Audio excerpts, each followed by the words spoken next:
আল্লাহ তাআলা বললেন, আল্লাহ আদেশ দিচ্ছেন, যে ব্যক্তি আমানতের হকদার তার হাতে তোমরা আমানত পৌঁছে দাও। আর যখন তোমরা বিচার কার্য করবে, বিচার ফায়সালা করবে, আদালতের সাথে করো। সুবহানাল্লাহ বলেন। ওয়া ইযা হাকামতুম বাইনান নাসি আন তাহকুমু বিল আদল, আদালতের সাথে করবা। আল্লাহ তাআলা বলেন, যারা জাজ হবে, বিচারক হবে, তাদের যদি বাদী বিবাদীর কারোর সাথে শত্রুতা থাকে, কারোর সাথে যদি কোনো ধরনের রেশারেশি থাকে, আল্লাহ বলেন বিচার কার্য করতে যে ওই শত্রুতা রেশারেশির কারণে আদালতের বাইরে যে অবিচার করে বিচার করো না। ওয়ালা ইয়াজরিমান্নাকুম শানাআনু কওমিন আলা আল্লা তা'দিলু ই'দিলু হুয়া আকরাবু লিত্তাকওয়া ওয়াত্তাকুল্লাহা ইন্নাল্লাহা খাবীরুম বিমা তা'মালুন। খবরদার কোন জাতির প্রতি, কোন গোষ্ঠীর প্রতি, কোন গোত্রের প্রতি আক্রোশ যেন তোমাদেরকে ন্যায় বিচার থেকে দূরে সরিয়ে না দেয়, বরং আমি আল্লাহর আদেশ হলো ই'দিলু, তোমরা আদল করো, ন্যায় বিচার করো, সুবিচার করো, সুশাসন প্রতিষ্ঠা করো। হুয়া আকরাবু লিত্তাকওয়া, এটাই তাকওয়ার সবচেয়ে কাছাকাছি। সুবহানাল্লাহ বলেন। কোরআনের বিভিন্ন আয়াতে আল্লাহ তাআলা স্পেসিফিকলি ধরে ধরে বিচার করার সময় আমরা যেন আদল করি সেটা বলেছেন। কোরআনের কোন কোন জায়গায় আল্লাহ তাআলা এই আল আদ শব্দটা ব্যবহার করেছেন। আবার একই জিনিস ইনসাফ, সুবিচার, সুশাসন, ন্যায় বিচার, ন্যায় পরায়ণতা বুঝাতে আল্লাহ তাআলা কখনো কখনো আল কিসত শব্দটা ব্যবহার করেছেন। আওয়াজ করে সবাই বলুন আল কিসত। প্রিয় ভাইরা, সবাই আওয়াজ করে আমার সাথে সাথে বলুন আল কিসত। আল্লাহ তাআলা বলেন, ওয়া ইন হাকামতা ফাহকুম বাইনাহুম বিল কিসতি ইন্নাল্লাহা ইউহিব্বুল মুকসিতিন।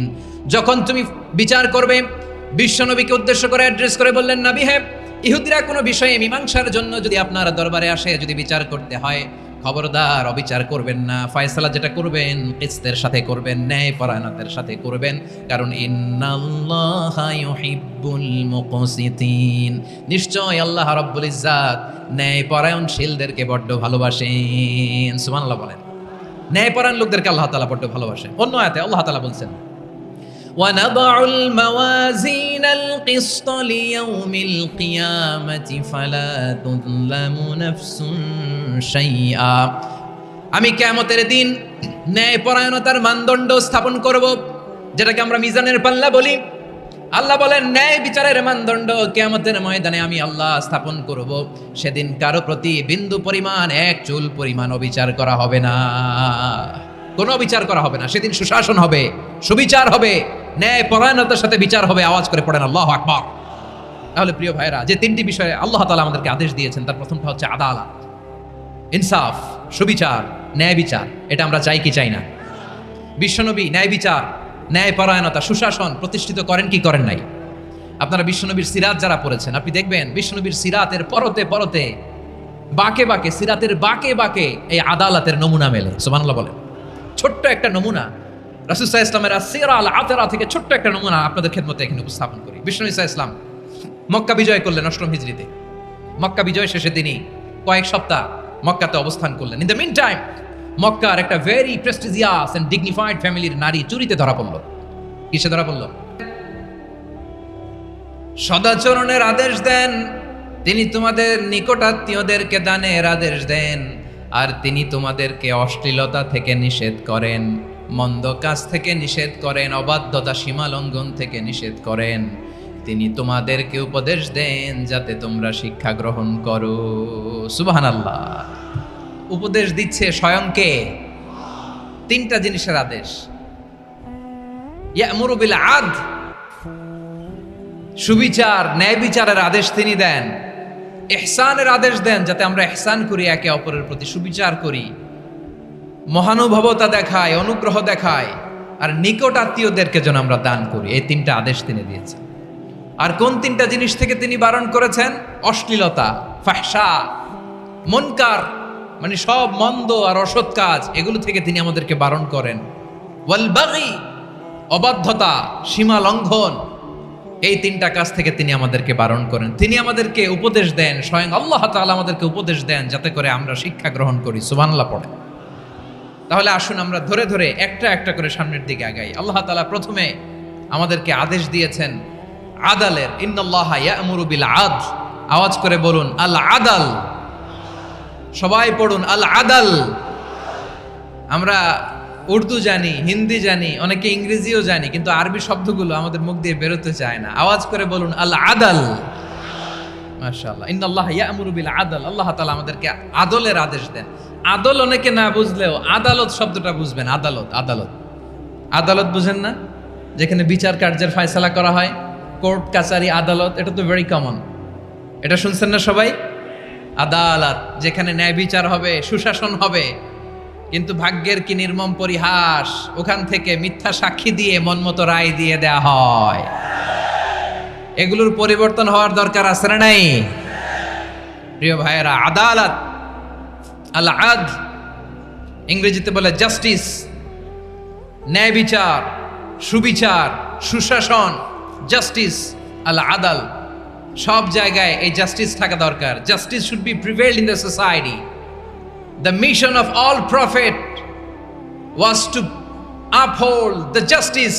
সব নবীর মিশন ছিল এই জাস্টিসকে, আদালকে, সুশাসন আর সুবিচারকে নিশ্চিত করা। পড়েন সুবহানাল্লাহ। And the core message of every divine scripture was to uphold justice. পৃথিবীর সব আসমানি কিতাবের মূল শিক্ষা ছিল এই জাস্টিসকে সমাজে এনশিওর করা, সুবিচার, সুশাসনকে এনশিওর করা। তাহলে প্রিয় ভাইরা, আমরা বুঝতে পারলাম আল আদ শব্দের মানে হচ্ছে ইনসাফ বা সুবিচার বা ন্যায় বিচার। এটা হচ্ছে একটা general meaning, very general meaning. আপনি যদি ইন ডেপথ বুঝতে চান, আরো ভেতরে যান, তাহলে আদাল মানে হচ্ছে সমন্বয়, আদাল মানে হচ্ছে ভারসাম্য, ব্যালেন্স। আদাল মানে হচ্ছে মধ্যম পন্থা। সুবহানাল্লাহ পড়েন। কারণ সব সময় সমান সমান হইলেই সুবিচার হয় না। কথা কি বুঝতেছেন? ইসলামের দ্য কনসেপ্ট অফ আদাল, এটা এমন আদাল, এটা সব সময় সমান সমান নয়। যখন সমান সমান দেয়া দরকার, ইসলাম সমান সমান দেয়। যখন ব্যালেন্স করা দরকার, চেক এন্ড ব্যালেন্স, সমন্বয়, ভারসাম্য করা দরকার, তখন ইসলাম ভারসাম্য করে দেয়। এটার নাম আদাল। সুবহানাল্লাহ। সহজ করে আপনাদেরকে বুঝাই। যেমন ধরুন, একটা পরিবারের 3 জন সদস্য, স্বামী, স্ত্রী আর সন্তান। তাদের সকালবেলার ব্রেকফাস্টে, স্বামীর সকালের নাস্তায় স্বামীর 3টা রুটি লাগে, স্ত্রীর 2টা লাগে, আর সন্তানের 1টা রুটি লাগে। এখন আমি যদি সমান সমান করে আদল করতে চাই, সবাইকে যদি 3টা করে রুটি দেই, তাহলে স্বামী বেচারার জন্য ঠিক আছে? কি বলেন? কথা কি বুঝতেছেন না কষ্ট হয়ে যাচ্ছে? যদি সমান সমানের নিয়মে আগাই, তাহলে 3টা করে যদি রুটি দেই, স্বামীর জন্য ওকে, কিন্তু স্ত্রীর জন্য 1টা বেশি হয়ে যায়। আর সন্তানের জন্য কয়টা বেশি হয়? আচ্ছা, এই তো বুঝতেছেন, মাশাআল্লাহ। আচ্ছা, 2টা করে যদি সবাই দেয় সমান সমান নীতিতে, তাহলে স্ত্রীর জন্য, স্ত্রী বেচারির জন্য ঠিক আছে, কিন্তু স্বামীর কয়টা কম পড়ে? আর সন্তানের বেশি হয়ে যায় কয়টা? আচ্ছা, সমান সমান নীতিতে সবাইকে যদি সকালের নাস্তার জন্য 1টা করে রুটি দেই, সন্তানের জন্য ঠিক আছে, কিন্তু স্ত্রী বেচারির কম পড়ে কয়টা? স্বামীর কম পড়ে কয়টা? 2টা। কথা কি বুঝতেছেন? আর আমি যদি স্বামীকে দেই 3টা, স্ত্রীকে দেই 2টা, আর সন্তানকে দেই 1টা, তাহলে কারো অপচয় হবে না। যার যতটুকু দরকার ঠিক ততটুকুই কাজে লাগবে। চিল্লায় বলেন ঠিক কিনা? এটাই হচ্ছে ইসলামের আদাল, যেখানে যার যতটুকু দরকার তাকে সেখানে ঠিক ততটুকু দিয়ে দেওয়ার নামই হচ্ছে আদাল। চিল্লায় পড়েন আল্লাহু আকবার। রব্বুল আলামিন বলেন, ইউসিকুমুল্লাহু ফি আওলাদিকুম লিযযাকারি মিসলু হাযযিল উনসায়াইন। আল্লাহ তোমাদেরকে ওসিয়ত করেন, তোমাদেরকে আদেশ দেন, উত্তরাধিকার সম্পদ যখন বন্টন হবে, ছেলেরা যতটুকু পাবে, মেয়ে পাবে তার অর্ধেক। সুবহানাল্লাহ বলেন। দেখেন, ছেলে যদ্দূর, মেয়ে অর্ধেক, ছেলে ডবল পাবে। আপাত দৃষ্টিতে মনে হয় এখানে অবিচার হয়েছে, কিন্তু আসলে কি অবিচার হয়েছে? আপনি বিয়ের ক্ষেত্রে যান, ওইখানে আবার ছেলে মোহরানা দেয়, মেয়ে সেখানে মোহরানা পায়। তাহলে চেক এন্ড ব্যালেন্স, ভারসাম্য, ব্যালেন্স, মধ্যম পন্থা এখানে আছে না নাই?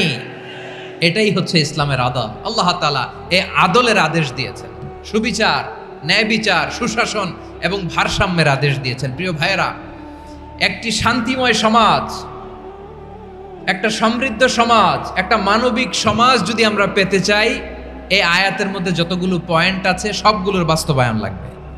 কথা বুঝতে পেরেছেন? বলেন, আওয়াজ করে বলেন, আমরা একটা শান্তির সমাজ চাই কি চাই না? আমরা একটা সমৃদ্ধ বাংলাদেশ চাই কি চাই না? আমরা একটা মানবিক বাংলাদেশ চাই কি চাই না? এই আয়াতে আল্লাহ তাআলা একটা মানবিক সমাজের রূপরেখা টেনেছেন। তার প্রথম কথা হচ্ছে ইন্নাল্লাহা ইয়ামুরু বিল আদল। আল্লাহ তাআলা তোমাদেরকে আদলের নির্দেশনা দেয়, সুবিচার সুশাসনের নির্দেশনা দেয়। যে সমাজে আদল থাকে না সে সমাজে জুলুম মানুষের ঘাড়ে চেপে বসে।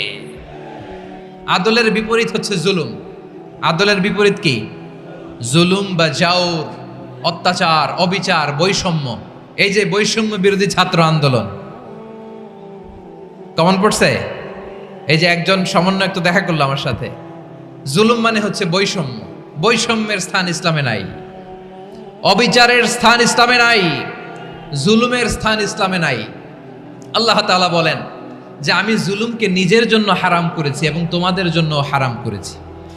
বিশ্বনবী ফরমান, আল্লাহ তাআলা বলেন হাদিসে কুদসিতে, ইয়া ইবাদি ইন্নী হারামতু যুলমা আলা নাফসি ওয়া জাআলতুহু বাইনাকুম মুহাররামান ফালা তাযালামু। আমার গোলামেরা শোনো, নিশ্চয় আমি আল্লাহ তাআলা জুলুমকে আমি আমার উপরে হারাম করেছি, অনুরূপভাবে জুলুম করাকে তোমাদের উপরেও হারাম করেছি। ফলে ফালা তাযালামু, তোমরা একে অপরের সাথে জুলুম করো না। নির্দেশনাটা কার? খবরদার, জুলুমের সাথে আমাদের কোনো সম্পর্ক নাই। আল্লাহ তাআলা আদলের আদেশ দিয়েছেন, আদালতের আদেশ দিয়েছেন, সুশাসনের ন্যায় বিচারের আদেশ দিয়েছেন। ইন্নাল্লাহা ইয়ামুরু বিল আদল। আমাদেরকে আদল প্রতিষ্ঠা করতে হবে। জুলুমের সাথে ইসলামের কোনো সম্পর্ক নাই। আল্লাহ তাআলা জালিমদের জন্য কঠিন শাস্তি প্রস্তুত করে রেখেছেন। যারা এই আদলকে ভুলুণ্ঠিত, কখন রাত কিচ্ছু জানে না, কখন দিন কখন রাত কিছু জানে না, বছরের পর বছর কেটে গিয়েছে। এক্সট্রা জুডিশিয়াল কিলিং এর কোনো হিসাব নাই, বিচার বহির্ভূত হত্যা, এনফোর্স ডিসঅ্যাপিয়ারেন্স, গুম, যেটা সবচাইতে বড় মানবতা বিরোধী অপরাধ। কত মানুষ যে গুম হয়েছে তার কোনো ইয়ত্তা নাই। যেই ফ্যামিলির সদস্য গুম হয়েছে তারা কি ওই লোকটার জন্য মাগফিরাতের দোয়া করবে নাকি সুস্বাস্থ্যের দোয়া করবে তারা নিজেরাও জানতো না, কারণ জানে না ও বেঁচে আছে না মরে গেছে। আহা, বিডিআর নওজোয়ানদের যারা ছাড়া পেল দেখলাম, বিনা অপরাধে, কোনো অন্যায় ছাড়া, অপরাধ ছাড়া তাদের জীবন থেকে, তাদের তারুণ্যের, তাদের যৌবনের 15 বছর 16 বছর 17 বছর নাই, 6 মাস বয়সের ছোট বাচ্চাকে রেখে জেলে গেছে। 6 মাসের মেয়ে বেরোয় দেখে মেয়ের বয়স 17 বছর। মেয়ে বাবারে চিনে না, বাবা মেয়েরে চিনে না। মেয়েকে এখন বিয়ে দিয়ে আরেক ছেলের হাতে তুলে দিবে। মেয়ের শৈশব বাবা দেখে নাই, মেয়ের কৈশোর বাবা দেখে নাই, মেয়ের তারুণ্য দেখে নাই। আরেক যুবককে দেখলাম 14 দিনের সংসার, 2 সপ্তাহের সংসার শেষে জেলে গেছে। কত যুবকের যে স্ত্রী চলে গিয়েছে ফ্যামিলি ছেড়ে, কারণ জানে না তো কবে আসবে, কি হবে, কেউ জানতো না। দাম্পত্য জীবনের মাত্র 14 দিনের স্মৃতি, এই স্মৃতিকে আঁকড়ে ধরে এক বোন 16টা বছর 17টা বছর কাটিয়ে দিয়েছে। আমি নিউজটা দেখে ভাবলাম আমার এই বোনের প্রতিটি দিন কিভাবে কেটেছে, প্রতিটি রাত কিভাবে কেটেছে, প্রতিটি ক্ষণ কিভাবে কেটেছে। বিশ্বনবী বলেছেন, ইত্তাকি দাওয়াতাল মাজলুম ফাইন্না লাইসা বাইনাহু ওয়া বাইনাল্লাহি হিজাব। মাজলুমের কান্নাকে ভয় করো, কারণ মাজলুমের কান্না আর আল্লাহর মাঝে কোনো পর্দা থাকে না। আমরা আর এরকম কোন জুলুম বাংলাদেশে দেখতে চাই না। জোরে বলেন ঠিক কিনা? আর কেউ নতুন করে জালিম হোক আপনারা চান? আবার নতুন করে কেউ ফ্যাসিস্ট হোক আপনারা চান? এক দল আরেক দলকে নিশ্চিহ্ন করার রাজনীতিতে মেতে উঠুক এটা আপনারা চান? আমরা বাংলাদেশকে আদল দিয়ে সাজাতে চাই। আমরা এই 56,000 বর্গ মাইলের প্রতিটা ইঞ্চি মাটিকে কোরআনের আইন দিয়ে সাজাতে চাই। রাজি আছেন আপনারা? কারা কারা রাজি দেখান হাত তুলে আল্লাহকে।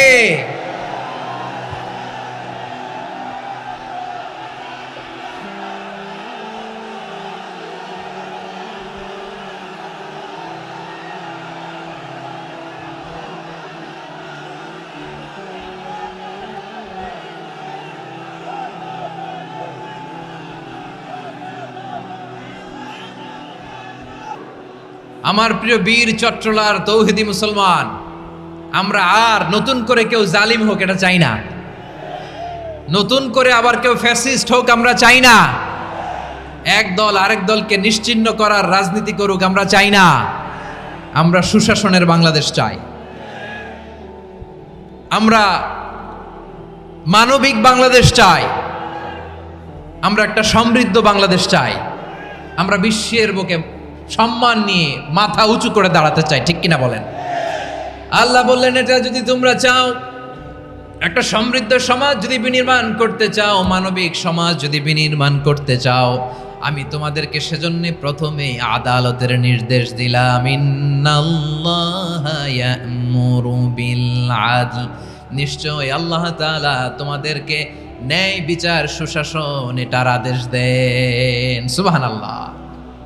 আদাল, ন্যায় বিচারের আদেশ আল্লাহ তাআলা কোরআনের বিভিন্ন আয়াতে দিয়েছেন। আল্লাহ তাআলা বলছেন, ইন্নাল্লাহা يأمركم أن تؤدوا الأمانات إلى أهلها وإذا حكمتم بين الناس أن تحكموا بالعدل إن الله نعم ما يعظكم به إن الله كان سميعا بصيرا। আল্লাহ তাআলা বললেন, আল্লাহ আদেশ দিচ্ছেন, যে ব্যক্তি আমানতের হকদার তার হাতে তোমরা আমানত পৌঁছে দাও, আর যখন তোমরা বিচার কার্য করবে, বিচার ফয়সালা করবে, আদালতের সাথে করো। সুবহানাল্লাহ বলেন। ওয়া ইযা হাকামতুম বাইনান নাসি আন তাহকুমু বিল আদল, আদালতের সাথে করবা। আল্লাহ তাআলা বলেন, যারা জাজ হবে, বিচারক হবে, তাদের যদি বাদী বিবাদীর কারোর সাথে শত্রুতা থাকে, কারোর সাথে যদি কোনো ধরনের রেষারেষি থাকে, আল্লাহ বলেন বিচার কার্য করতে যে ওই শত্রুতা রেষারেষির কারণে আদালতের বাইরে যে অবিচার করে বিচার করো না। ওয়ালা ইয়াজরিমান্নাকুম শানাআনু কওমিন আলা আল্লা তা'দিলু ই'দিলু হুয়া আকরাবু লিত্তাকওয়া ওয়াত্তাকুল্লাহা ইন্নাল্লাহা খাবীরুম বিমা তা'মালুন। খবরদার কোন জাতির প্রতি, কোন গোষ্ঠীর প্রতি, কোন গোত্রের প্রতি আক্রোশ যেন তোমাদেরকে ন্যায় বিচার থেকে দূরে সরিয়ে না দেয়, বরং আমি আল্লাহর আদেশ হলো ই'দিলু, তোমরা আদল করো, ন্যায় বিচার করো, সুবিচার করো, সুশাসন প্রতিষ্ঠা করো। হুয়া আকরাবু লিত্তাকওয়া, এটাই তাকওয়ার সবচেয়ে কাছাকাছি। সুবহানাল্লাহ বলেন। কোরআনের বিভিন্ন আয়াতে আল্লাহ তাআলা স্পেসিফিকলি ধরে ধরে বিচার করার সময় আমরা যেন আদল করি সেটা বলেছেন। কোরআনের কোন কোন জায়গায় আল্লাহ তাআলা এই আল আদ শব্দটা ব্যবহার করেছেন। আবার একই জিনিস ইনসাফ, সুবিচার, সুশাসন, ন্যায় বিচার, ন্যায় পরায়ণতা বুঝাতে আল্লাহ তাআলা কখনো কখনো আল কিসত শব্দটা ব্যবহার করেছেন। আওয়াজ করে সবাই বলুন আল কিসত। প্রিয় ভাইরা, সবাই আওয়াজ করে আমার সাথে সাথে বলুন আল কিসত। আল্লাহ তাআলা বলেন, ওয়া ইন হাকামতা ফাহকুম বাইনাহুম বিল কিসতি ইন্নাল্লাহা ইউহিব্বুল মুকসিতিন। যখন তুমি বিচার করবে, বিশ্বনবীকে উদ্দেশ্য করে অ্যাড্রেস করে বললেন, নবী হে, ইহুদিরা কোনো বিষয়ে মীমাংসার জন্য যদি আপনার দরবারে আসে, যদি বিচার করতে হয়, খবরদার অবিচার করবেন না। ফয়সালা যেটা করবেন কিসতের সাথে করবেন, ন্যায় পরায়ণতার সাথে করবেন, কারণ ইন্নাল্লাহা ইউহিব্বুল মুকসিতিন, নিশ্চয় আল্লাহ রাব্বুল ইজ্জাত ন্যায় পরায়ণশীলদেরকে বড্ড ভালোবাসেন। সুবহানাল্লাহ বলেন। ন্যায় পরায়ণ লোকদেরকে আল্লাহ তাআলা বড্ড ভালোবাসেন। অন্য আয়াতে আল্লাহ তাআলা বলছেন, وَنَضَعُ الْمَوَازِينَ الْقِسْطَ لِيَوْمِ الْقِيَامَةِ فَلَا تُظْلَمُ نَفْسٌ شَيْئًا। আমি কিয়ামতের দিন ন্যায় পরায়ণতার মানদণ্ড স্থাপন করব, যেটাকে আমরা মিজানের পাল্লা বলি। আল্লাহ বলেন, ন্যায় বিচারের মানদণ্ড কিয়ামতের ময়দানে আমি আল্লাহ স্থাপন করব। সেদিন কারো প্রতি বিন্দু পরিমাণ, এক চুল পরিমাণ অবিচার করা হবে না, কোনো অবিচার করা হবে না। সেদিন সুশাসন হবে, সুবিচার হবে, ন্যায় পরায়ণতার সাথে বিচার হবে। আওয়াজ করে পড়েন আল্লাহু আকবার। তাহলে প্রিয় ভাইরা, যে তিনটি বিষয়ে আল্লাহ তাআলা আমাদেরকে আদেশ দিয়েছেন, তার প্রথমটা হচ্ছে আদালত, ইনসাফ, সুবিচার, ন্যায় বিচার। এটা আমরা চাই কি চাই না? বিশ্বনবী ন্যায় বিচার, ন্যায় পরায়ণতা, সুশাসন প্রতিষ্ঠিত করেন কি করেন নাই? আপনারা বিশ্বনবীর সিরাত যারা পড়েছেন, আপনি দেখবেন বিশ্বনবীর সিরাতের পরতে পরতে, বাঁকে বাঁকে, সিরাতের বাঁকে বাঁকে এই আদালতের নমুনা মেলে। সুবহানাল্লাহ বলেন। ছোট্ট একটা নমুনা রাসূল সাল্লাল্লাহু আলাইহি ওয়াসাল্লামের আসিরা আল আতরা থেকে ছোট্ট একটা নমুনা আপনাদের খেদমতে এখানে উপস্থাপন করি। বিশ্বনবী সাল্লাল্লাহু আলাইহি ওয়াসাল্লাম মক্কা বিজয় করলেন ৮ম হিজরিতে। মক্কা বিজয় শেষে তিনি কয়েক সপ্তাহ মক্কাতে অবস্থান করলেন। ইন দ্য মিন টাইম মক্কার একটা ভেরি প্রেস্টিজিয়াস এন্ড ডিগনিফাইড ফ্যামিলির নারী চুরিতে ধরা পড়ল। কিসে ধরা পড়ল? সবাই বলেন কিসে? আমাদের সমাজে আসেনি এটা? আছে?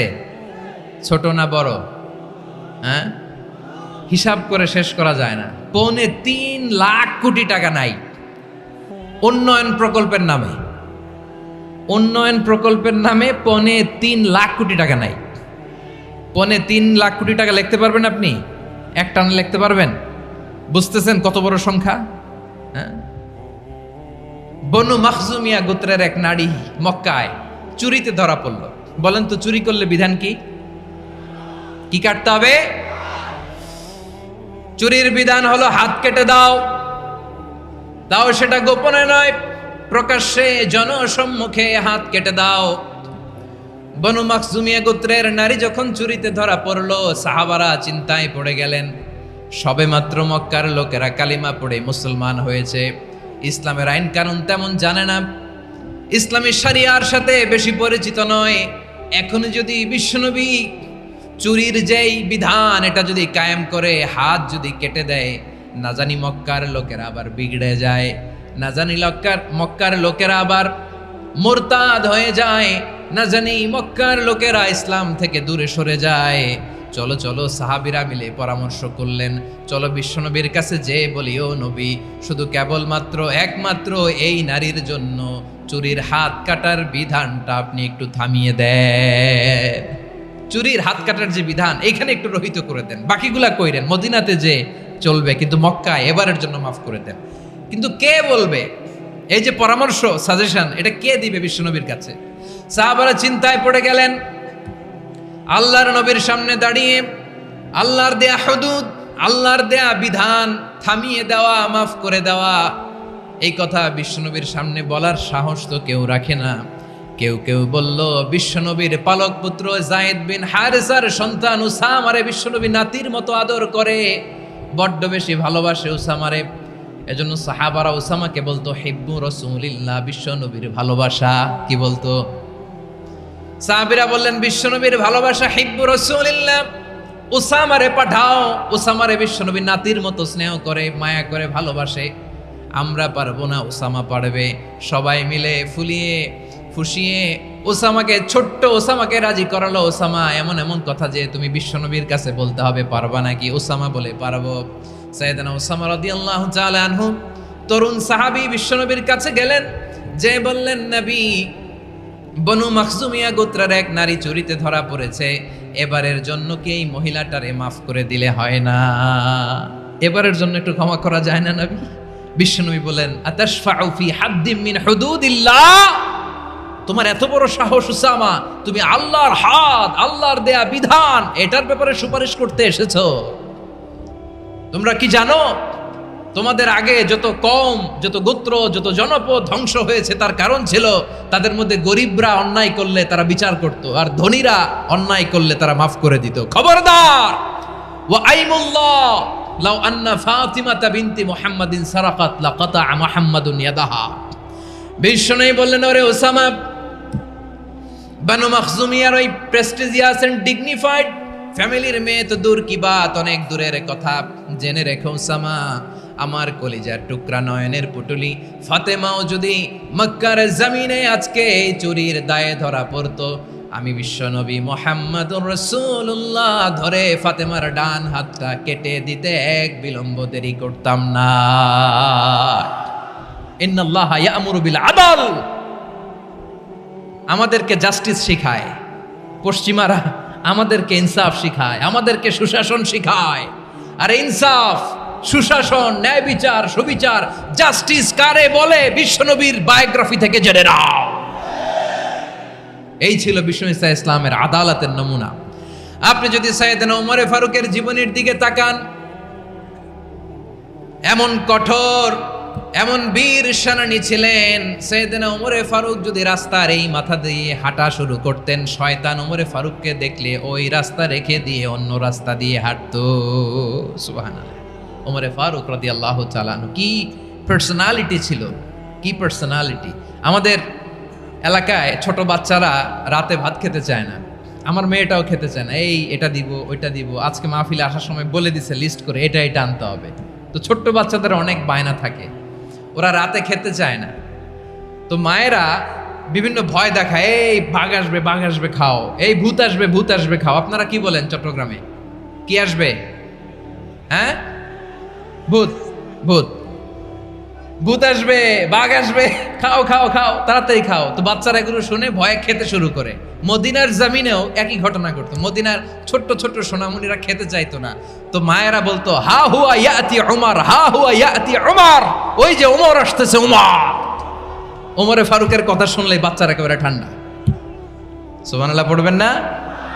প্রভু তুমি বলেছ রাসূল দেবে না, বলনি দেবে না ওমর, বলনি দেবে না হামজা তারিক, খালিদ বিজয় সমর।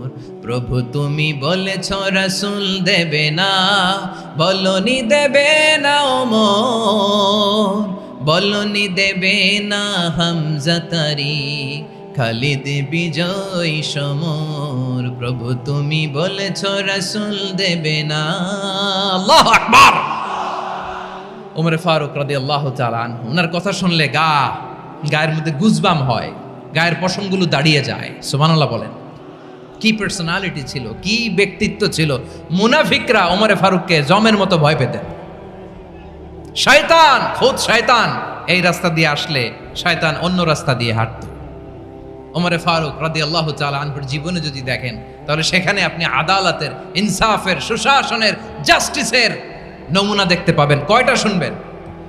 সাইয়েদনা ওমর ফারুকের রাদিয়াল্লাহু তাআলা আনহুর সন্তান আব্দুর রহমান মিশরে মদ খেয়ে মদ্যপ অবস্থায় ধরা পড়েছে।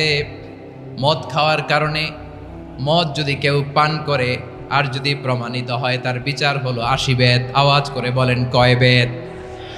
বাংলাদেশেও তো এই আইন আছে নাকি? বাংলাদেশে আছে? হ্যাঁ, মদ খাইলে 80 বেত, এই আইন বাংলাদেশে চালু হোক। আমরা চাই কি চাই না? চাই সবাই। এজন্যই তো ইসলাম ভাল লাগে না। ইসলামকে ভাল লাগে না। ইসলামকে আউট করে রাখতে পারলেই তো এরকম বড় বড় বোতল খাওয়া যায়। একেবারে সহজ, পানির মতো সহজ, হিসাব একেবারে সহজ। ওমর ফারুক রাদিয়াল্লাহু তাআলা আনহুর ছেলে ভুল করে মদ পান করে ফেলেছিলেন। আব্দুর রহমান, ঘটনা ঘটেছে মিশরে। মিশরের গভর্নর তখন আমর ইবনুল আস রাদিয়াল্লাহু তাআলা আনহু। আব্দুর রহমানের ভাই যে গভর্নরকে বলল, গভর্নর যদি একটু দয়া করেন, খলিফার ছেলে আমার ভাই আব্দুর রহমান মদ্যপ অবস্থায় ধরা পড়েছে, জনসম্মুখে যদি আপনি বেত্রাঘাত করেন আমাদের প্রেস্টিজ থাকে না, যদি 80 বেত আপনি মারেন আমার কোনো কথা নাই, কিন্তু ঘরের ভেতরে মারেন। আব্দুর রহমানের ভাইয়ের সুপারিশ শুনে সাইয়েদনা আমর ইবনুল আস রাদিয়াল্লাহু তাআলা আনহু রাজি হয়ে গেলেন। ঘরের ভেতরে লোকচক্ষুর আড়ালে 80 বেত তিনি মানলেন। কিন্তু ঘটনাক্রমে এই কথা লুকিয়ে লুকিয়ে ঘরের ভেতরে 80 বেত মারার কথা সাইয়েদনা ওমর ফারুক মদিনা থেকে জানতে পারলেন। মদিনা থেকে তিনি ফরমান জারি করলেন, এই বিচার যেমনটি আমর ইবনুল আস আদায় করেছে, এটা প্রকৃতপক্ষে আদায় হয় নাই। আসো সবাই মদিনায় আসো, আমর ইবনুল আস মদিনায় আসো, আব্দুর রহমানও আসো, সবাই আসো, জনসম্মুখে এই বিচার কার্যকর করতে হবে। সাইয়েদনা ওমর ফারুক মসজিদে নববীর পিলারের মধ্যে নিজের ছেলেকে বাঁধলেন, আবার জনসম্মুখে 80টা বেত তার গায়ের মধ্যে মারলেন। মাজমুয়ে ফাতাওয়া ইবনে তাইমিয়া রাহিমাহুল্লাহ উনি এটা নকল করেছেন। এটা সবচেয়ে বিশুদ্ধ মত, আর অনেক মত আছে। মারা গেছে কবরের উপর, ওগুলো বাদে দিলাম। কেমন খলিফা ছিলেন, কেমন খলিফা! পশ্চিমারা তোমরা জাস্টিস আমাদেরকে শেখাও, ইনসাফ কারে বলে, সুশাসন আমাদেরকে তোমরা শেখাও। ওমরে ফারুক রাদিয়াল্লাহু তাআলা আনহু ওইটাকে, ওই বিচারকে তিনি ধর্তব্য মনে করেন নাই। মদিনাতে এনে আবার জনসম্মুখে আবার 80 বেত মেরেছেন। মিশরে ওমরে ফারুক রাদিয়াল্লাহু তাআলা আনহু আমর ইবনুল আসকে গভর্নর করে পাঠালেন। সেখানে আমর ইবনুল আসের ছেলে একটা প্রতিযোগিতায় রানার আপ হয়েছে, এক মিশরি সেখানে চ্যাম্পিয়ন হয়েছে। রানার আপ বুঝতে পেরেছেন তো? রানার আপ সেকেন্ড হয়েছে, এক মিশরি হয়েছে চ্যাম্পিয়ন প্রথম। কিন্তু গভর্নরের ছেলে ও জিততে পারে নাই, ও রাগে ওই মিশরির গায়ের মধ্যে কয়েকটা লাঠি দিয়ে বাড়ি মেরেছে। মিশরি যে মদিনাতে ওমরে ফারুকের কাছে বিচার দিলেন, আপনার গভর্নরের ছেলে অন্যায়ভাবে আমার গায়ে হাত তুলেছে। সাইয়েদনা ওমরে ফারুক আবার ফরমান জারি করলেন, আসো মদিনাতে আসো। মিশরীকে ডাকলেন। ওই মিশরের গভর্নর আমর ইবনুল আস রাদিয়াল্লাহু তাআলা আনহুকে ডাকলেন, তার ছেলেকেও ডাকলেন। সবাই বসে রইল। আমর ইবনুল আস রাদিয়াল্লাহু তাআলা আনহু মাথা নিচু করে বসে আছেন, লজ্জায় কাচুমাচু। হায় হায়, আজকে আমার ছেলের কারণে আমিরুল মুমিনিন খলিফাতুল মুসলিমিন ওমরে ফারুকের কাছে আমি জনসম্মুখে লজ্জিত হচ্ছি। সাইয়েদনা ওমরে ফারুক বললেন, এই নাও লাঠি, গভর্নরের ছেলে তোমার মাথার মধ্যে যতগুলো বাড়ি মেরেছে, আজকে জনসম্মুখে তুমি অতগুলা বাড়ি মারো। মিশরি বলে, থাক, আপনি যে ডেকে আনছেন সবার সামনে এটা বলছেন, এতেই আমি খুশি। আল্লাহু আকবার! আপনার মহানুভবতা দেখে আমি খুশি, আর অপমানের দরকার নাই। ওমরে ফারুক বলে, না, খবরদার, এই কথা মিশরি তুমি বলো না, মারো, যতগুলা বাড়ি মেরেছে মারো। বাধ্য হয়ে মিশরি আমর ইবনুল আসের সামনে ওনার কলিজার টুকরা সন্তানের মাথার মধ্যে বাড়ি মারতে আরম্ভ করলেন। ঠিক যতগুলা বাড়ি গভর্নরের ছেলে আমর ইবনুল আসের ছেলে মিশরির গায়ে মেরেছিল, মাথায় মেরেছিল, মিশরি গুনে গুনে ততটা মারলেন। এই দৃশ্য দেখে ওমরে ফারুক রেগে মেগে আগুন, রাগের চোটে রাগ সামলাতে না পেরে, আর নিজেকে সামলাতে না পেরে মিশরিরে বললেন, ছেলেরে মারা শেষ হয়ে গেলে এবার বাবার টাক মাথার মধ্যে কয়েকটা বাড়ি মার। রাগের চোটে, আউট অফ অ্যাঙ্গার, রাগের চোটে, যে আমার পাঠানো গভর্নর আমর ইবনুল আস তার ছেলেকে কেন আদব তারবিয়া কেন শিক্ষা দিতে পারে না। ছেলেরে মারা হইলে এবার আমর ইবনুল আসের মাথার মধ্যে দুইটা মারো। এটা রাগে বলেছেন, এটা শাস্তি হিসেবে না। সুবহানাল্লাহ পড়ে। তোমরা আমাদেরকে সুশাসন শিখাও, আমাদেরকে সুশাসন শিখাও। বিশ্বনবী বলেন, আদল এটা যেন তেন বিষয় না, এটা দিয়েই মানবিক সমাজ গড়তে হবে।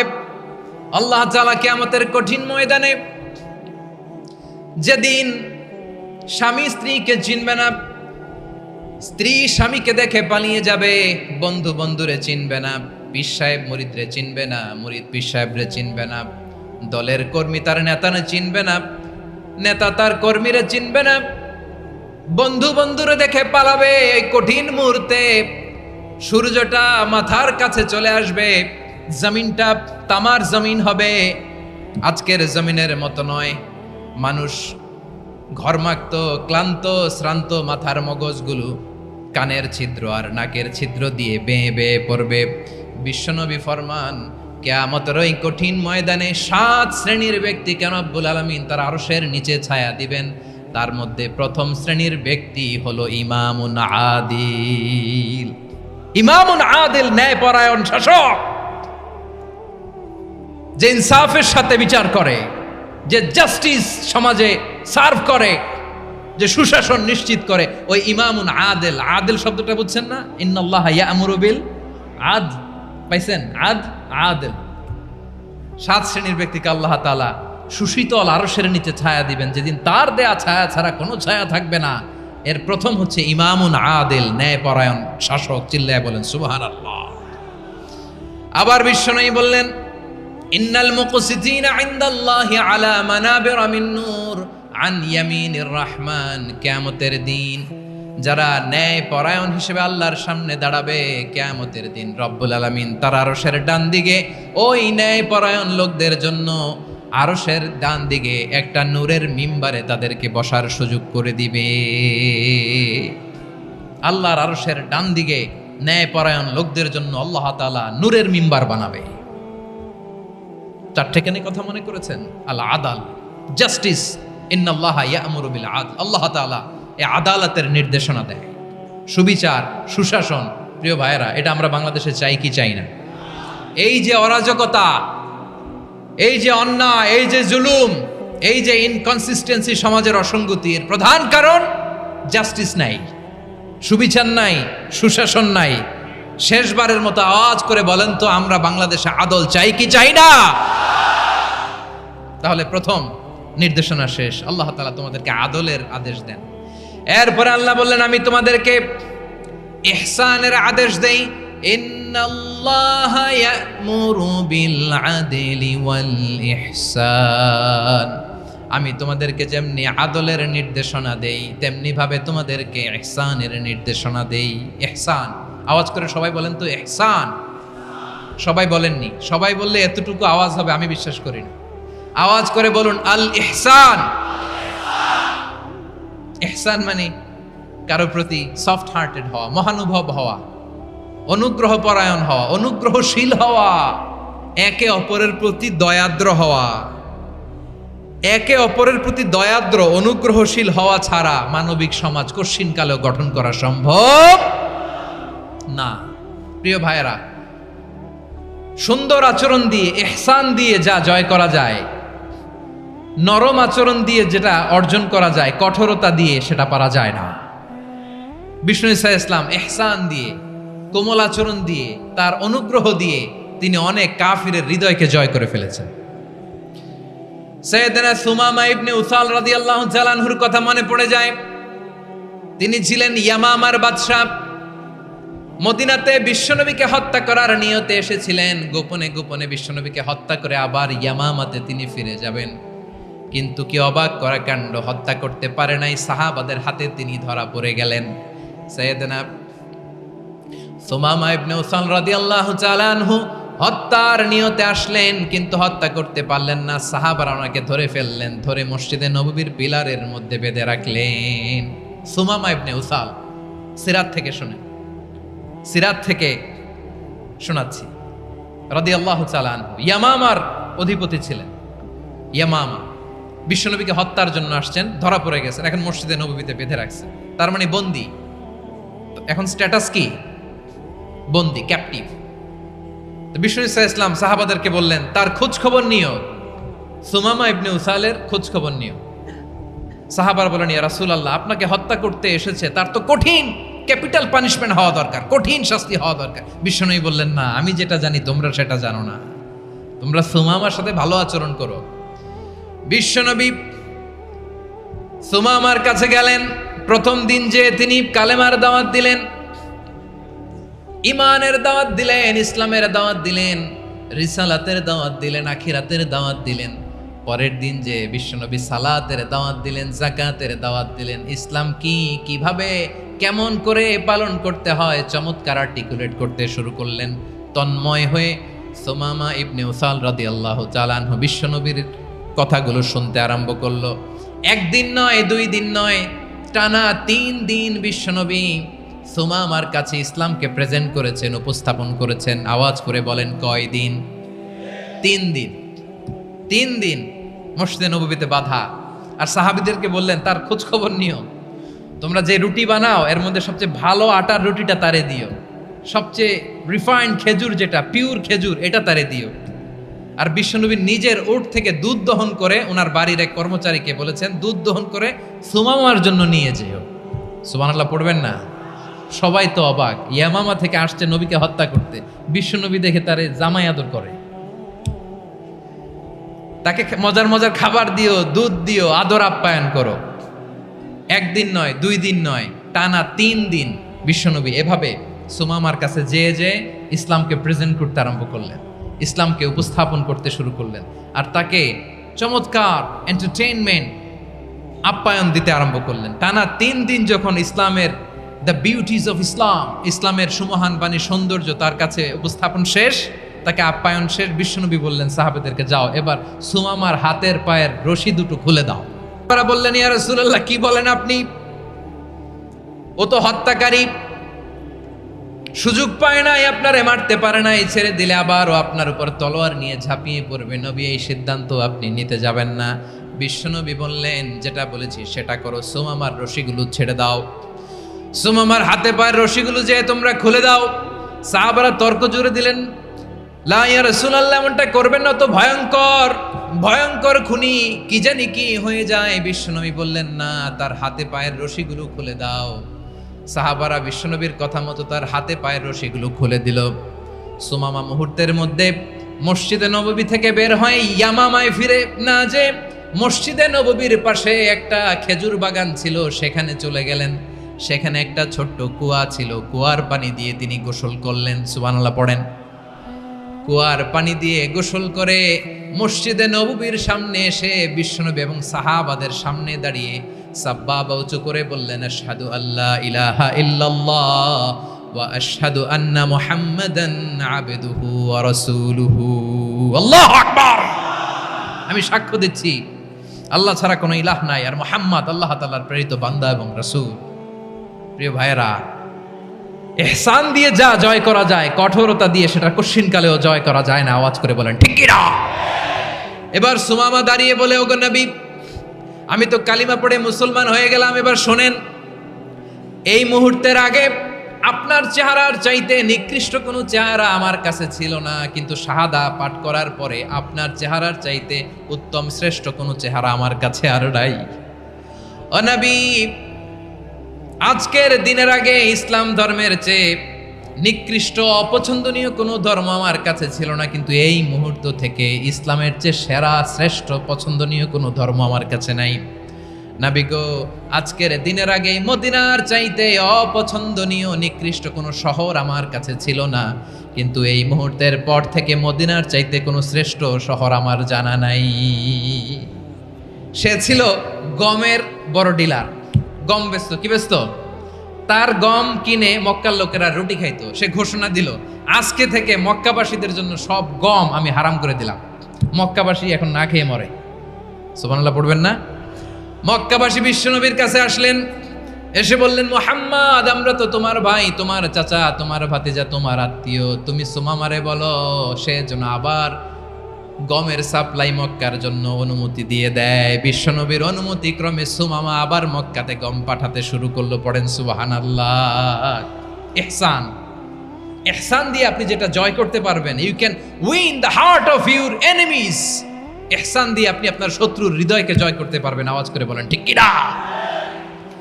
এজন্য আল্লাহ বললেন, ওয়া আনফিকু ফি সাবিলিল্লাহি ওয়া লা তুলকু বিআইদিকুম ইলাত তাহলুকা ওয়া আহসিনু ইন্নাল্লাহা ইউহিব্বুল মুহসিনিন। তোমরা আল্লাহর রাস্তায় দান করবে আর নিজেরা নিজেদেরকে ধ্বংসের হাতে ঠেলে দিও না। তোমরা একে অপরের প্রতি ইহসান করবে, কারণ ইহসানকারীদেরকে আল্লাহ বড্ড ভালোবাসেন। সুবহানাল্লাহ পড়েন। আবার সূরা রহমানে আল্লাহ বললেন, হাল জাযাউল ইহসানি ইল্লাল ইহসান ফাবিআইয়ি আলা, সবাই পড়েন, ফাবিআইয়ি আলাই রাব্বিকুমা তুকাযযিবান। ইহসানের প্রতিদান হিসেবে ইহসানি হয়। বিশ্বনবী সুমামার প্রতি যেমন ইহসান করেছেন, সুমামাও ঠিক তেমন ইহসান ফিরিয়ে দিয়েছে। ঠিক কিনা বলেন?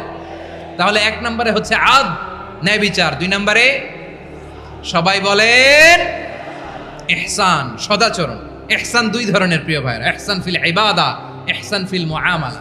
ইহসান ফিল ইবাদা হচ্ছে একাগ্র অনুভবে ইবাদতে ডুব দেওয়া, এর নাম ইবাদতের ইহসান। সুবহানাল্লাহ পড়ে। বিশ্বনবী বলেন ইহসান মানে কি জানো নাকি? হাদিসে জিবরিলে সাইয়েদনা জিবরিল আলাইহিস সালাম বিশ্বনবীকে বললেন, আখবিরনি আনিল ইহসান। নবী আমাদেরকে বলেন ইহসান মানে কি? বিশ্বনবী বললেন, আনতা আবুদাল্লাহা কাআন্নাকা তারাহু ফাইন লাম তাকুন তারাহু ফাইন্নাহু ইয়ারাক। ইহসান মানে হলো এমন ভাবে তুমি আল্লাহর সামনে নিজেকে উজাড় করে ইবাদত করবে, তুমি ভাববে তুমি আল্লাহকে দেখতে পাচ্ছ। আর এটা যদি ভাবা তোমার জন্য কঠিন হয়ে যায়, অন্তত এতটুকু তুমি ভাববা যে আল্লাহ তোমাকে দেখতে পাচ্ছেন। ঠিক কিনা বলেন?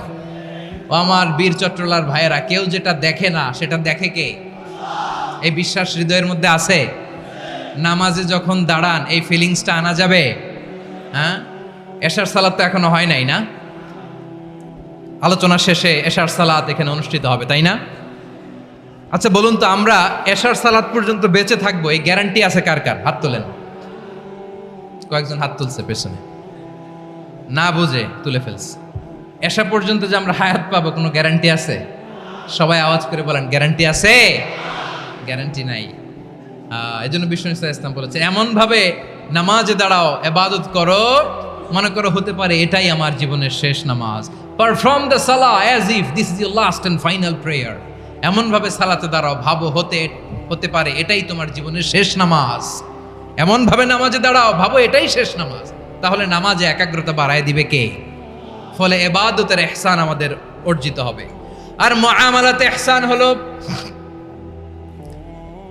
বিশ্বনবী বলেন, ইন্নাল্লাহা তাবারাকা ওয়া তাআলা কাতাবাল ইহসানা আলা কুল্লি শাই, ফাইদা কাতালতুম ফাআহসিনুল কিতলা ওয়া ইযা যাবাহতুম ফাআহসিনুয যাবহা ওয়ালিয়ুহিদ্দা আহাদুকুম শাফরাতাহু ওয়ালিয়ুরিহ যাবিহাতাহু। ইহসান দুই ধরনের, আওয়াজ করে বলতে হবে। কয় ধরনের?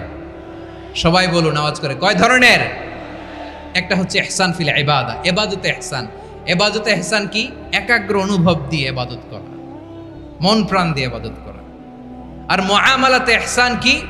সব কাজে, দৈনন্দিন কাজে, কর্মে, সামাজিক অ্যাক্টিভিটিতে কোমলতা প্রদর্শন করা, অনুগ্রহের সাথে সবকিছু করা। আল্লাহ তাআলা, ইন্নাল্লাহা তাবারাকা ওয়া তাআলা কাতাবাল ইহসানা আলা কুল্লি শাই, তিনি সব কিছুর ব্যাপারে ইহসানকে আবশ্যক করেছেন। সবকিছুতে মুমিনের সব কাজে ইহসানের পরশ থাকবে। ওয়া ইযা কাতালতুম ফাহসিনুল কিতলা, বিষ্ণুই বলেন তুমি যখন কাউকে হত্যা করো ইহসানের সাথে করো। সুবহানাল্লাহ পড়বেন না? যখন হত্যা করো তখনও ইহসানের সাথে। আচ্ছা হত্যা করবো আবার ইহসান আসবে করতে করে, তো মেরেই ফেলবো আমি। আল্লাহ, ও ভাই একজন খুন করেছে, খুনি, রাষ্ট্রীয় আইনে তার শাস্তি হয়েছে ডেথ পেনাল্টি, মৃত্যুদণ্ড। এখন মৃত্যুদণ্ড দেখে আপনি যেমনি মন চায় তেমনি মারবেন লোকটারে? ওর নাক কেটে ফেলতে পারবেন? ওর কান কাটতে পারবেন? ওর চোখ উপড়ে ফেলতে পারবেন আপনি? যেমন মন চায় তার অঙ্গহানি করা যাবে না। ইহসানের সাথে তাকে হত্যা করো। সুবহানাল্লাহ, this is Islam, this is the true essence of ইসলাম।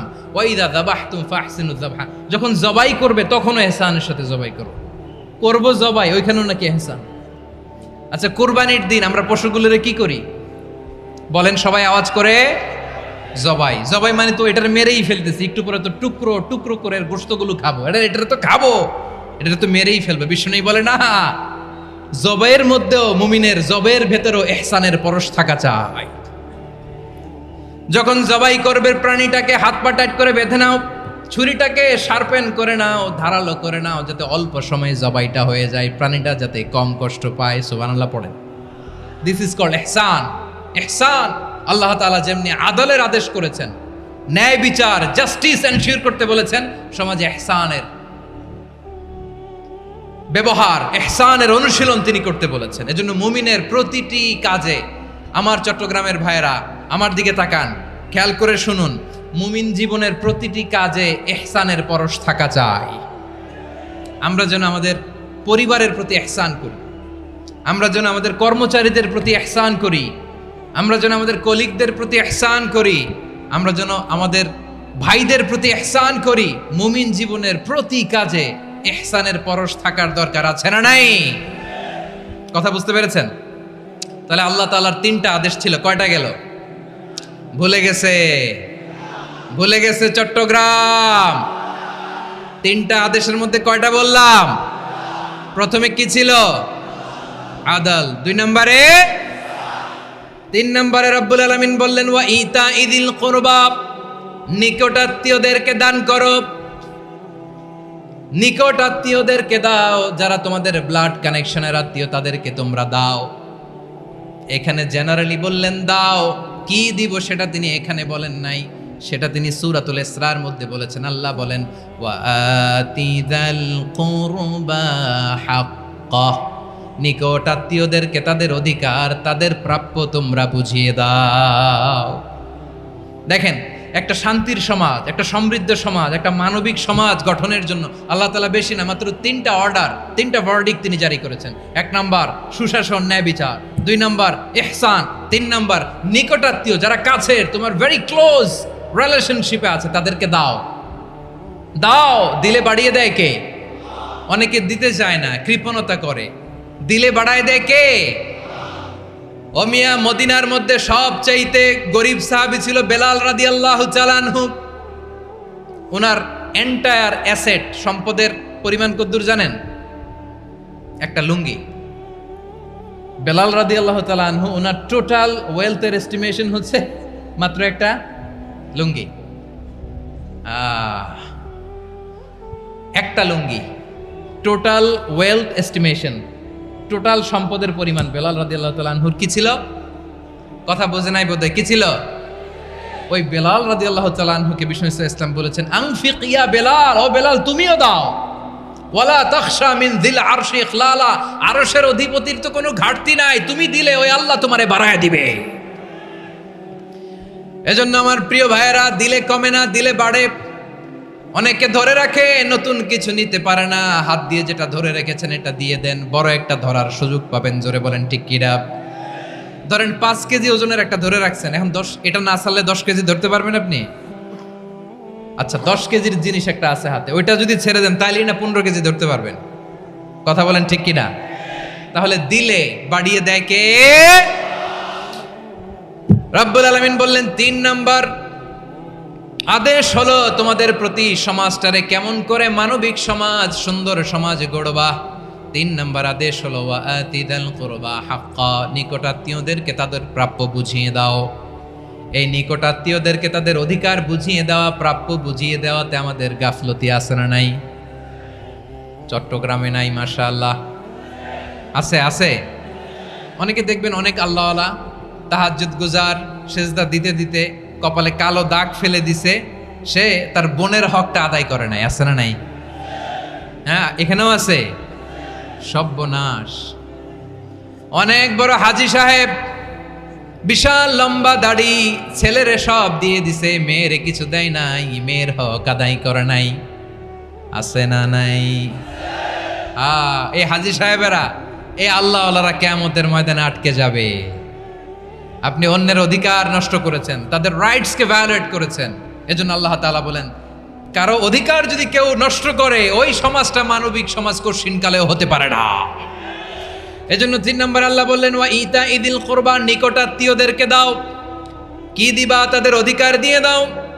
বোনের অধিকার বুঝিয়ে দাও, মেয়ের অধিকার বুঝিয়ে দাও, ফুফুর অধিকার বুঝিয়ে দাও। দেখবেন অনেক মায়েরা ছেলের পাতে মুরগির রান দেয়, মেয়ের পাতে দেয় মুরগির ঠ্যাং। এরকম আছে না নাই? ছেলেরা কি দেয়? মুরগির। মেয়ের পাতে কি দেয়? তো মেয়ের কি মুরগির রান খেতে মনে চায় না? মনে চায় না? এমনটা করা যাবে না। নিকটাত্মীয়দেরকে অধিকার দিয়ে দাও, নিকটাত্মীয়ের সাথে সুসম্পর্ক রাখো। আদেশটা কার? এজন্য প্রিয় ভাইয়েরা, জীবনে যদি বারাকা অর্জন করতে চান, নিকটাত্মীয়দের সাথে সুসম্পর্ক রাখতে হবে, তাদের জন্য উপহার পাঠাতে হবে। বিশ্বনবী বলেন, লা ইয়াদখুলুল জান্নাতা কাতে, যে ব্যক্তি আত্মীয়তার সম্পর্ককে ছিন্ন করে দেয়, সে কঠিনকালেও আল্লাহর জান্নাতে ঢুকবে না। আপনি কি এটারে সহজ হাদিস মনে করছেন? এটা সহজ কথা? আপনি ভাবছেন আপনার নামাজ আপনারে বাঁচাতে পারবে, আপনার রোজা বাঁচাতে পারবে, আপনার তাহাজ্জুদ আপনারে বাঁচাতে পারবে? আপনি অধিকার নষ্ট করলে কিছুই আপনারে বাঁচাতে পারবে না। এজন্য নিকট আত্মীয়দেরকে দিতে হবে বেশি বেশি। বিশ্বনবী বলেন, ইন্না সাদাকাতা আলাল মিসকিনি সাদাকা ওয়া আলা যির রাহিমি ইসনাতান সাদাকাতুন ওয়া সিলা।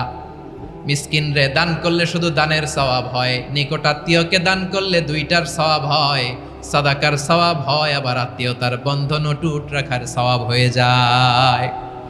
আবার বিশ্বনবী বললেন, মান সাররাহু আইয়ুবসাতা লাহু ফি রিজকিহি ওয়া ইনসালাহু ফি আসারিহি ফালইয়াসিল রাহিমা। যে ব্যক্তি তার রিজিকের প্রশস্ততা চায় আর হায়াতে বরকত চায়, সে যেন তার আত্মীয়ের সাথে সুসম্পর্ক রাখে। আমার প্রিয় চট্টলার ভাইয়েরা, আমাদের রিজিকে আমাদের রিজিক বাড়ুক, এটা আমরা চাই কি চাই না? সবাই চান? হ্যাঁ, আমাদের রিজিকে প্রশস্ততা আসুক, চাই কি চাই না? আমাদের হায়াতে বরকত আসুক, আমরা চাই কি চাই না? এই দুইটা যদি চান তাহলে নিকটাত্মীয়দের সাথে সুসম্পর্ক রাখবেন, পারবেন? তাহলে সমাজটারে মানবিক সমাজ বানায় দিবে কে? তিনটা আদেশ চলে গেল, কয়টা? আওয়াজ করে বলেন। 1 নম্বরে কি ছিল? 2 নম্বরে, 3 নম্বরে নিকটাত্মীয়দেরকে দান। আপনাদেরকে আরো শোনার আগ্রহ আছে? আপনাদের মনোযোগ আছে না গেছে? কষ্ট হচ্ছে না? মাশাআল্লাহ, মাশাআল্লাহ। তাকবীর পড়ুন, লিল্লাহে তাকবীর। আমার প্রিয় ভাইয়েরা, আল্লাহ তাআলা তিনটা জিনিসের যেমনি আদেশ করেছেন, অনুরূপভাবে তিনটা বিষয় তিনি বারণ করেছেন, নিষেধ করেছেন। ওগুলোর কাছেও যাওয়া যাবে। শুনবেন। রাব্বুল আলামিন বলেন, ওয়ায়ানহা আনিল ফাহশাই ওয়াল মুনকারি ওয়াল বাগি। আমি যেমনি তিনটি বিষয়ে আদেশ করলাম, অনুরূপভাবে তিনটি বিষয়ে বারণ করলাম, নিষেধ করলাম। আমার 1 নাম্বার নিষেধাজ্ঞা হলো অশ্লীলতার প্রতি। ফাহশা, ওয়ায়ানহা আনিল ফাহশা, আল্লাহ তাআলা অশ্লীলতাকে নিষেধ করেছেন। কোন জিনিসকে? সবাই বলুন, কোন জিনিসকে? যত ধরনের, যত টাইপের, যত ক্যাটাগরির অশ্লীলতা হতে পারে, সব অশ্লীলতাকে হারাম করেছেন কে? ফাহশা মানে কি? কথায়, কাজে, আচরণে, কমেন্ট, ফেসবুকের কমেন্টসে যত ধরনের নোংরামো আছে, যত ধরনের অশ্লীলতা আছে, এটাকে আরবিতে বলে ফাহশা। এটাকে কি বলে? রাব্বুল আলামিন বলেন, কুল ইন্নামা হারামা রাব্বিয়াল ফাওয়াহিশা মা যাহারা মিনহা ওয়া মা বাতান। ও নবী, আপনি বলে দেন, আমার রব প্রকাশ্য, অপ্রকাশ্য, স্পষ্ট কিংবা অস্পষ্ট, দৃশ্যমান কিংবা অদৃশ্যমান সব অশ্লীলতাকে হারাম করেছেন। সব ধরনের অশ্লীলতা হারাম, সব ধরনের। আল্লাহ তাআলা আমাদেরকে অশ্লীলতা থেকে বাঁচান, অশ্লীলতা থেকে তিনি আমাদেরকে হেফাজত করুক। পড়েন আমিন। এবার বলেন, আমাদের সমাজে অশ্লীলতা আছে না নাই?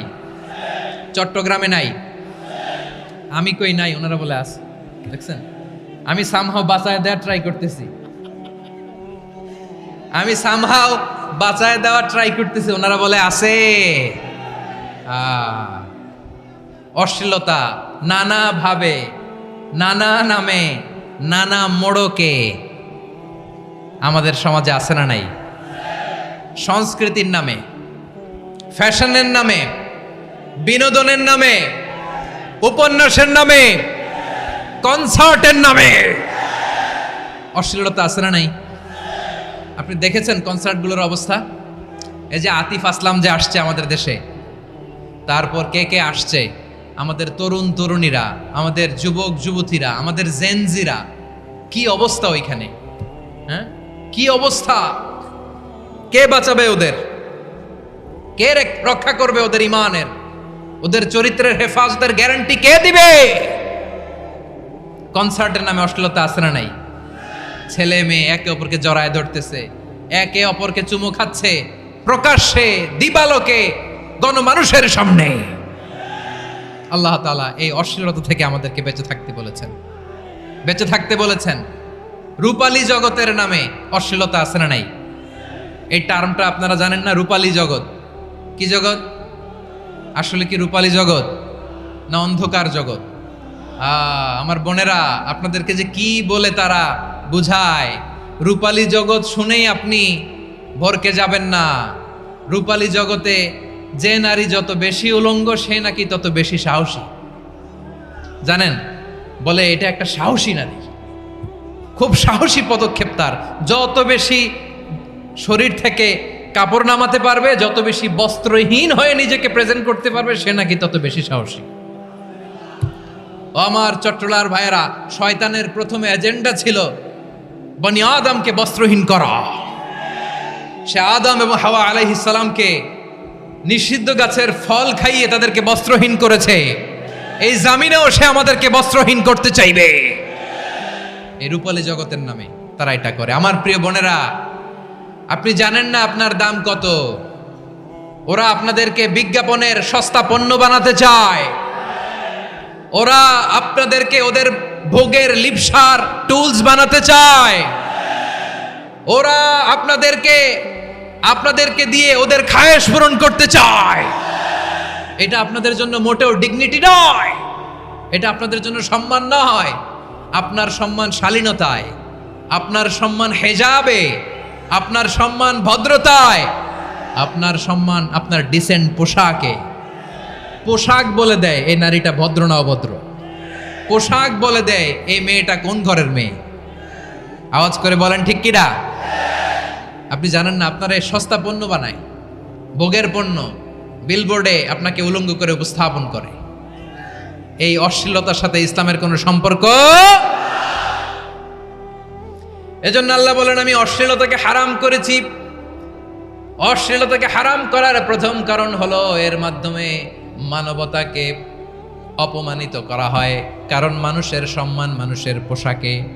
মানুষ যখন পোশাকহীন হয়ে যায়, বস্ত্রহীন হয়ে যায়, তার সম্মান কমে যায়, ঠিক কিনা?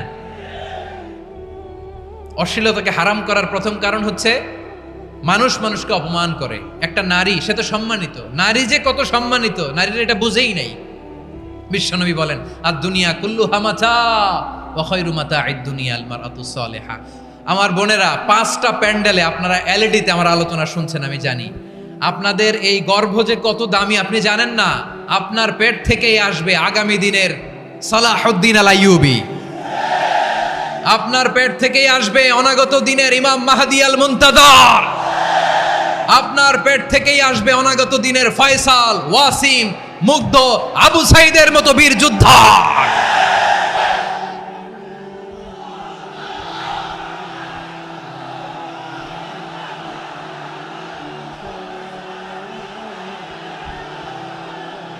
আমার প্রিয় বোনেরা, আমার প্রিয় বোনেরা, বিশ্বনবীর কথার ওজন খেয়াল করেন। আর দুনিয়া কুল্লুহা মাতা ওয়া খায়রু মাতা'আদ দুনিয়া আল মারআতুস সালিহা।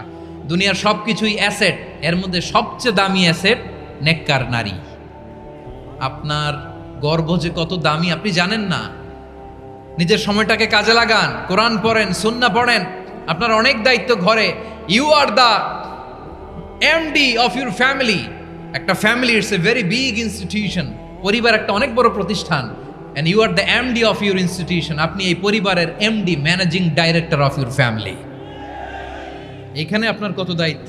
আপনি ছেলেমেয়েদেরকে তারবিয়া করবেন, আপনি আপনার স্বামীর জন্য ঘরটারে জান্নাতের নীর বানাবেন, আপনার জন্য জান্নাতের ডুপ্লেক্স বাড়ি ওইখানে তৈরি করে রাখবে কে?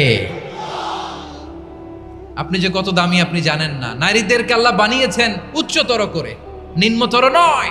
নারীদেরকে ছোট্ট জিনিস দিলে এটার বড় করে দেয়। নারীদেরকে ভ্রূণ দিলে, শুক্রাণু দিলে নারী এটারে বাচ্চা হিসেবে উপহার দেয়, ঠিক কিনা? বিয়ের মাধ্যমে স্বামী যখন তার শুক্রাণু তার স্ত্রীকে উপহার দেয়, স্ত্রী রিটার্নে কি উপহার দেয়? ফুল ফর্ম বেবি, মানব সন্তান। দেখছেন, আপনি দিলেন একটুকুনি দিছে বিশাল। আপনি যদি নারীকে বাজার এনে দেন, নারী এটাকে সুস্বাদু খাবারে রূপান্তর করে দেয়।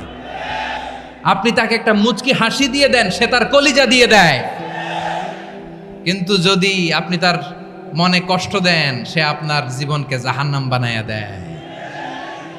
খবর আছে, নারীর মন বুঝতে পারলে নেয়ামত, বুঝতে না পারলে কিয়ামত, ঠিক কিনা বলেন? আমার প্রিয় বোনেরা, আপনি যে কত দামি আপনি জানেন না। জানেন না আপনি কত দামি, অনেক দামি আপনি। আপনাদেরকে যেন ভোগের সস্তা পণ্য বানাতে না পারে আপনাদেরকে সচেতন থাকতে হবে, সজাগ থাকতে হবে, কনসার্ন থাকতে হবে। শয়তানের ওই হাতছানির দিকে আর নজর দেওয়া যাবে না। তাহলে কেন আল্লাহ তাআলা এই ফাহশা অশ্লীলতাকে হারাম করলেন? 1 নাম্বার, এতে হিউম্যান ডিগনিটি কমে। 2 নাম্বার, এতে মানুষের অধিকার নষ্ট হয়। আপনি বিয়ে করেছেন, এরে পরকিয়া করেন, ওর সাথে এরকম আছে না নাই? স্ত্রীর অধিকার নষ্ট করেছেন। আপনি বিবাহ সম্পর্কে আবদ্ধ হয়েছেন তার সাথে, আপনি পরকিয়া করেন ওই ছেলের সাথে, আপনি আপনার হাজবেন্ডের সাথে বিট্রে করেছেন। এজন্য আল্লাহ অশ্লীলতাকে হারাম করেছেন। অশ্লীলতাকে হারাম করার আরেকটা কারণ হচ্ছে আল্লাহ তাআলা এই হিউম্যান জেনারেশনকে এটাকে প্রিজার্ভ করতে চায়। হিফজুন নাসল, এটা মাকাসিদুশ শরিয়ার অনেক গুরুত্বপূর্ণ একটা মাকাসিদ, অনেক গুরুত্বপূর্ণ। আপনার নাসাল, আপনার জেনারেশনকে সংরক্ষণ করা। এই যে আসতেছে ফেব্রুয়ারি, কত ফেব্রুয়ারি জানো? এটা কি বিশ্ব ভালোবাসা দিবস? হ্যাঁ, কি দিবস?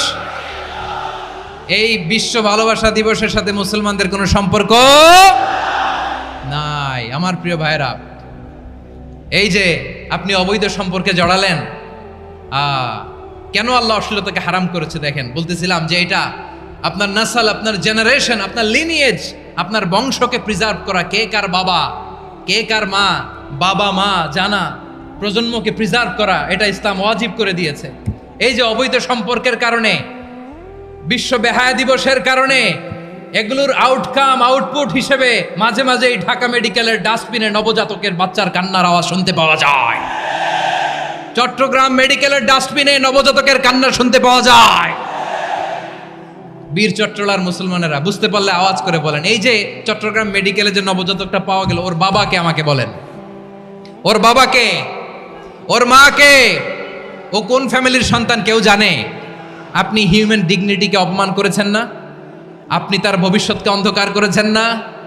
আপনি তার লিনিয়েজকে প্রশ্নবিদ্ধ করে দিয়েছেন না? এই জন্য আল্লাহ তাআলা অশ্লীলতাকে আমাদের জন্য হারাম করে দিয়েছেন। পড়েন সুবহানাল্লাহ।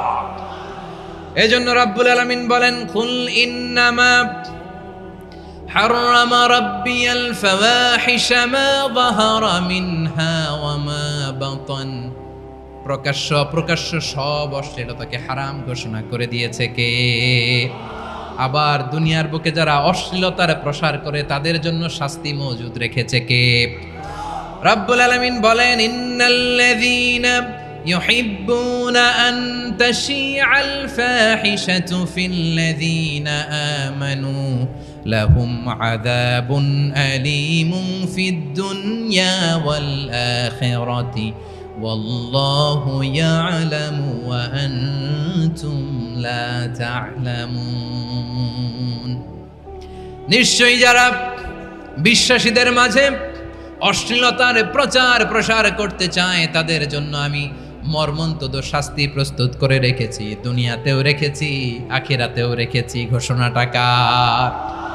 যারা এই নাটকের নামে, সিনেমার নামে, রূপালী জগতের নামে, মুভির নামে, ওটিটি প্ল্যাটফর্মের নামে আমার সমাজে অশ্লীলতা ছড়াতে চায় তাদের জন্য কঠিন মর্মন্তুদ শাস্তি মজুদ রেখে দিয়েছে কে? ও আমার বোনেরা, এখনো আপনি